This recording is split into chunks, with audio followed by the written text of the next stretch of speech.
اور مسلمانوں پوری ذمہ داری کے ساتھ سید صاحب قبلہ اور علماء اہل سنت تشریف رکھتے ہیں.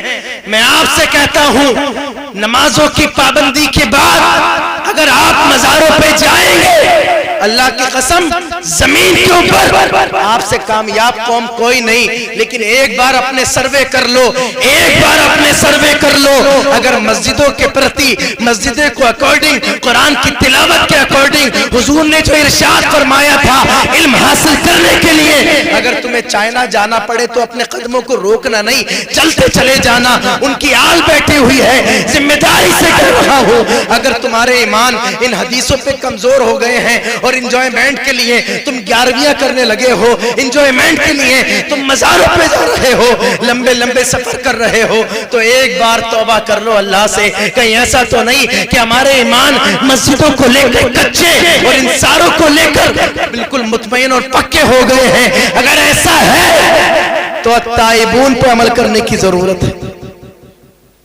اگر ایسا ہے تو یا ایھا الذین آمنوا ادخلوا فی السلم کافہ, اس کے اندر آنے کی ضرورت ہے کہ مالک نے ارشاد فرمایا اپنی ضرورت کے اکارڈنگ نہیں بلکہ اسلام میں اندھے ہو کے گھسو, اندھے ہو کے.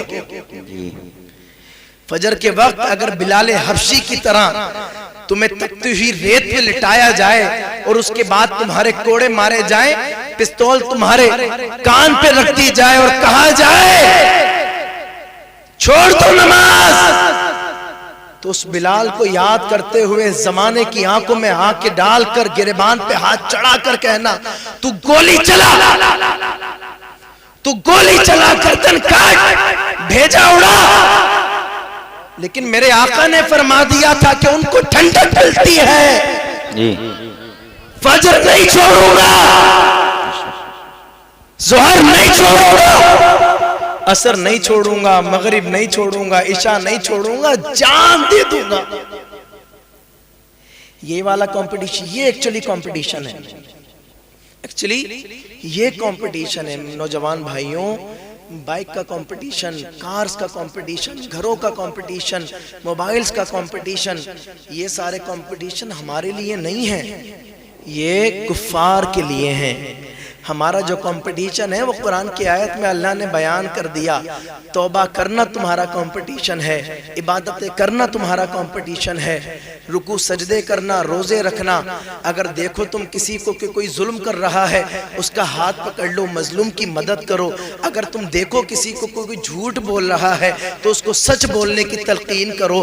اگر تم دیکھو کسی کو کہ کوئی حرام کاری کی طرف جا رہا ہے اس کے پاؤں میں پاؤں ڈال دو, اگر وہ گرتا ہے تو اس وقت اس کو گرنے بھی دو, لیکن اس کو وہاں نہ گرنے دو جہاں کا گرنا اتنا برا ہے کہ جہنم کا منہ دکھا دے رہا ہے. اور تم اس بات کو یاد کرو. یہ بہلول دانا کی بات نا میرے تو یہاں پہ ایک ایسے ٹچ کرتی ہے کہ پورا ٹارگٹ کیا, انہوں نے ایڈریس کیا ہے. مارکیٹ میں بیٹھ کر جب کسی پوچھنے والے نے پوچھا کیا کر رہے ہو تو کہنے لگ گئے یہ جو مارکیٹ والے ہیں ان کی اللہ سے کمپرومائز کرا رہا ہوں, تو بتاؤ کیا رزلٹ آیا.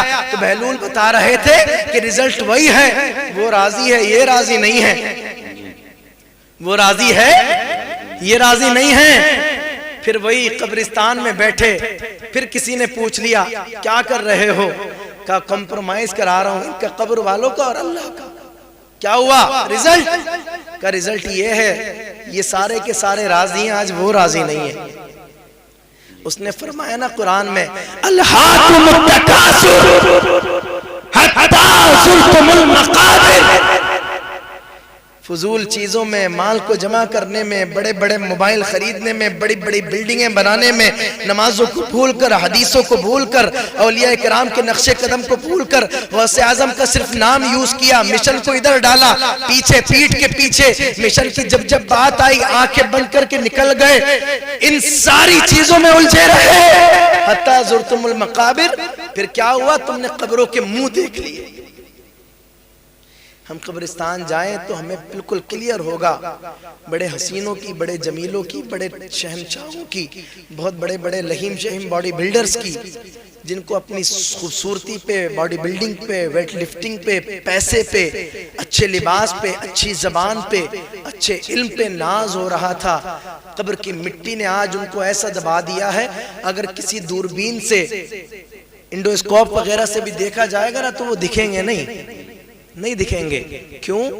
کیونکہ یہ اللہ کے فیصلے تھے جن کو بالکل مکمل کمپلیٹ ہونا تھا، تو اللہ کے فیصلے کو کمپلیٹ ہونے سے پہلے غوث اعظم جیلانی رضی اللہ تعالیٰ عنہ کا انڈائریکٹلی اللہ نے جس آیت میں ذکر کیا ہے کہ میرا عبدالقادر ایسا ویسا نہیں تھا، یہ تو توبہ کرنے سے باز ہی نہیں آتا تھا، یہ تو نمازیں پڑھنے سے باز نہیں آتا تھا، اور یہ تو ایسا کرتا تھا کہ عشاء کے وضو سے 40 سال تک فجر کی نمازیں پڑھ لیا کرتا تھا، یہ تو ہر رات قرآن پڑھا کرتا تھا، یہ نہیں باز آتا تھا روزے رکھنے سے، یہ نہیں باز آتا تھا رکوع سجدوں سے، یہ نہیں باز آتا تھا نیکیوں کا حکم دینے سے، اور یہ باز نہیں آتا تھا برائیوں سے روکنے سے، اور اللہ کی حدود کی حفاظت تو اس نے ایسے کی ہے، رہتی دنیا تک، آنے والی قیامت تک، کسی کا نام بھی چاہے کتنا اچھلے مٹ جائے گا، لیکن جیسے جیسے قیامت آئے گی عبدالقادر کو لوگ اتنا اپنے دلوں میں بساتے جائیں گے۔ بس وہی بات تھی کہ وہ اللہ کے ہو کر رہے، رسول اللہ کے ہو کر رہے،